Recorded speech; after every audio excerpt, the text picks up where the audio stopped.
This video is sponsored by Ram Ram Group of Companies, co-sponsored by Nature House and Bhaiya Ji Silver Coated Ilaichi। दोस्तों, कल तलक DNA वाले बयान पर जो समाजवादी आईटी सेल की तरफ से ब्रजेश पाठक को पर टिप्पणी की गई थी, उसे लेकर बड़े आहत नजर आ रहे थे ब्रजेश पाठक।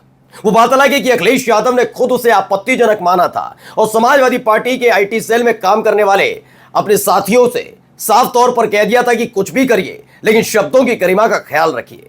लेकिन कल तलक जो छाती पीट रहे थे कि ब्रजेश पाठक के परिवार के लिए, ब्रजेश पाठक जी के लिए इतने गंदे और घिनौने शब्द का इस्तेमाल किया, क्या वही ब्रजेश पाठक, क्या वही योगी आदित्यनाथ, क्या वही केशव प्रसाद मौर्य इस बात पर आहत नहीं होंगे कि उनकी विचारधारा को समर्थन देने वाला एक लुच्चा, बिल्कुल सही शब्द सुन रहे हैं, इतनी घिनौनी हरकत करने पर उतर आया है। सब चुप्पी साध कर बैठे हुए हैं। आज आपको दिखाने जा रहा हूं उत्तर प्रदेश के पूर्व मुख्यमंत्री और देश की तीसरी सबसे बड़ी पार्टी के राष्ट्रीय अध्यक्ष यानी अखिलेश यादव के लिए एक व्यक्ति घिनौनापन पर उतर आया है।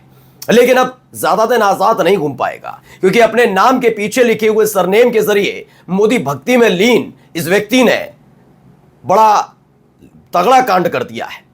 अखिलेश यादव को लेकर जो तस्वीरें, और अखिलेश यादव नहीं, लगातार कांग्रेस परिवार इंदिरा गांधी, राजीव गांधी के लिए गंदगी उगलने का काम करके ये बुरी तरह से फंस गया है। आज मैं आपको दिखाने जा रहा हूं कि कैसे आईटी सेल का एक दिहाड़ी मजदूर अखिलेश यादव पर टिप्पणी करके उनकी गंदी और घिनौनी फोटो बनाकर बुरी तरह से फंसा है। नमस्कार, मैं हूं प्राज्वल गौतम और आप देख रहे हैं खबर चौक। मैं बार बार कहता हूं कि लोकतंत्र में विचार होते हैं, विचारों का विरोध होता है और होना भी चाहिए। विचारों का विरोध नहीं होगा तो लोकतंत्र नहीं बचेगा। अगर आप एक के विचार को थोपते चले जाए, मैं छोड़िए बीजेपी, अगर आप समाजवादी पार्टी की तरफ से लिए गए फैसले या बयान को हमेशा प्रचारित करते रहेंगे तो यकीन मानकर चलिए वो लोकतंत्र नहीं है। उसमें अलग अलग विचार और अलग अलग जो सोच होती है, सबका समागम होना चाहिए, तभी लोकतंत्र जिंदा होता है। लेकिन यह भी बात सच है, जब आप अपने विचार या किसी और के विचार पर टिप्पणी करें तो शब्दों की गरिमा रखनी चाहिए। आपने देखा बीजेपी आईटी सेल की तरफ से जो बयान किया गया, मैंने तब भी कहा कि वो आपत्तिजनक था और उसको लेकर अखिलेश यादव ने भी कहा कि हां वो आपत्तिजनक था। लेकिन ब्रजेश पाठक इन दिनों है कहां है केशव प्रसाद मौर्य, कहां है योगी आदित्यनाथ जो बता रहे थे कि उम्मीद करना बेमानी है, सिखाइए कैसे ट्वीट करते हैं। अब कुछ तस्वीरें दिखा रहा हूं, वो इतनी घिनौनी है, घिन आने लगेगी, इतनी घिन आएगी कि सोचिए कितनी गंदी मानसिकता का ये व्यक्ति है और किसकी विचारधारा से प्रेरित है, ये आप समझ जाएंगे। पहले देखिए गंदा अखिलेश यादव फोटो, कैसा लगा कंटेंट। दूसरे में कहता है टीएमसी बहुत बढ़िया राजनीतिक दल नहीं है। फिर अगला देखिए अरुण यादव कितना गंदा तरीके से लिखता है। अखिलेशुद्दीन लिख देता है, बाप से पंगा मत ले भाटी, तेरी भट्टी बुझ जाएगी। कैसा लगा कंटेंट, टीएमसी बहुत अच्छी पार्टी है। ये देखिए तस्वीर है, ये अखिलेश यादव के फोटो एडिट करके लगाता है और इसको अपनी बहुत बड़ी महानता पे दर्ज करता है। ये अनपढ़, ये गंवार और इन्हीं जैसे दिहाड़ी मजदूरों के सहारे आईटी सेल बीजेपी का चल रहा है। कुल मिलाकर ये समझ लीजिए, मैं यकीन के साथ कह सकता हूं कि अगर थोड़ी भी संवेदनशीलता, गंभीरता और लोकतंत्र में विश्वास बचा है तो सरकार फौरन ही बिना किसी शिकायत के स्वतः संज्ञान लेते हुए इस व्यक्ति के खिलाफ कार्रवाई करेगी। वरना याद रखिएगा, जब डीएनए जैसे मसले पर दोबारा ब्रजेश पाठक से कुछ कहा जाएगा तो उसके बाद तिल मिलाने की जरूरत नहीं है, न योगी आदित्यनाथ को, न ही केशव प्रसाद मौर्य को, क्योंकि शुरुआत यहीं से होती है गंदगी फैलाने की। देखिए इस फोटो को बना दिया गया, ये एडिट करके फोटो डालता है और ये आदमी फोटो डाल के गंदी और घिनौनी बात भी लिखता है। और ये सब किसके आशीर्वाद से हो सकता है, समझ लीजिए। एक सरकार जो इस बात का दावा करती है कि उसकी लगातार नजरें होती हैं कि कोई भी नीति, नियम और कानून का उल्लंघन ना करे, कार्रवाई भी होती है, ट्विटर हैंडल ब्लॉक कर दिए जाते हैं, कई यूट्यूब चैनल ब्लॉक कर दिए जाते हैं। क्यों? क्योंकि सरकार से सवाल पूछ लिया। लेकिन ऐसे घिनौनापन फैलाने वालों के पर कार्रवाई क्यों नहीं? क्या करनी सेना वाला दाव काम नहीं कर पाया तो ऐसे छिटपुट, लुच्चे, लफंगे टाइप के लोगों को छोड़ रखा है? और अगर ऐसा नहीं है तो इसके खिलाफ कार्रवाई करके साबित करे सरकार कि हां उसका अरुण यादव नाम के इस व्यक्ति से कोई लेना देना नहीं। देखिए क्या गंदगी। We love you Modi ji, Arun Yadav लिखता है अपने ट्विटर हैंडल पर। अब आप समझ ही होंगे ये किसकी विचारधारा से प्रेरित है। ये आगे मैं खबर दिखा रहा हूं, अपने आप को भावी प्रत्याशी बताता है, लिखता है यदमुल्ला शब्द का जनक और पता नहीं क्या क्या। भानु नंदन वो लिखते हैं, अरुण यादव नाम से जो आईडी चला रहा है, ये व्यक्ति संघ और भाजपा का समर्थक है। इसने विपक्ष के तमाम नेताओं को अपमान किया। इसकी गिरफ्तारी एवं इसके ट्विटर अकाउंट को सस्पेंड कराने के लिए दबाव बनाए, मजबूती से लिखें। लिखना नहीं है, इसे तगड़ी सजा दिलानी है।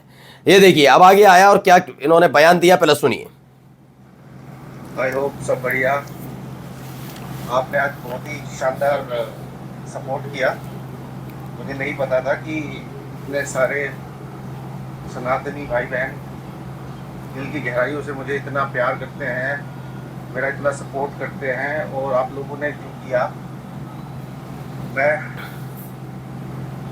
मेरे चेहरे पे यूजुअली आप लोगों को स्माइल नहीं दिखती है, but seriously I am very happy.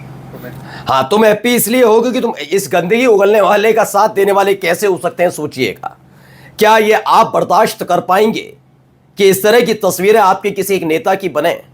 अगर नहीं तो इन तस्वीरों का समर्थन करने वाले ही इसी की तरह है, इसी की विचारधारा के।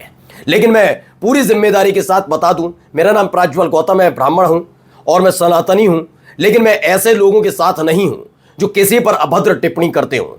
ब्रजेश पाठक पर अभद्र टिप्पणी करने वाले समाजवादी आईटी सेल का भी मैंने विरोध किया था। मैं उन तमाम लोगों का विरोध करता हूं जो योगी आदित्यनाथ से लेकर किसी भी बीजेपी के नेता नरेंद्र मोदी साहब का इन सब की तस्वीरें गलत बनाते हैं। आप मेरी पिछली वीडियो देखिएगा, एक वीडियो ऐसी ही मैंने बनाई थी और दिखाया था कि कितना गंदे अदिति यादव के नाम से गलत और फर्जी वीडियो ट्विटर हैंडल या सोशल मीडिया पर पोस्ट किया गया था। अदिति यादव जो अखिलेश यादव की बेटी हैं, उस समय हमने उसे ब्लर किया था क्योंकि हमें ये गंदा लगा। और आज भी ये है, इस आदमी का समर्थन करने वाले सनातनी हो ही नहीं सकते। दरअसल प्रताप बिले धन्यवाद सनातनी जिन्होंने खुद का सनातन का इतना नुकसान कर दिया कि किसी और की जरूरत नहीं है। अलग अलग जगह से एक मनीष तिवारी हैं। मनीष तिवारी क्या लिखते हैं, पढ़िए।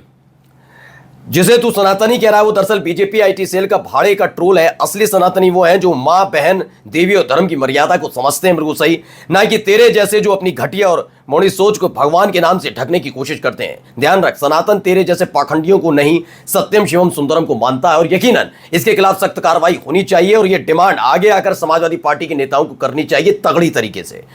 देखिए एक और व्यक्ति हैं पूर्व, वो लिखते हैं अपूर्व भारद्वाज, इस नफरती चिंटू के खिलाफ कल एफआईआर दर्ज हो जाएगी। उसके सारे साथी बकरी लकड़बग्गा और मिस्टर चूहा भी तैयारी कर लें। इन सबको जेल भेजने का इंतजाम लीगल सेल जो है कांग्रेस की वो कर चुकी है, ये दावा किया जा रहा है।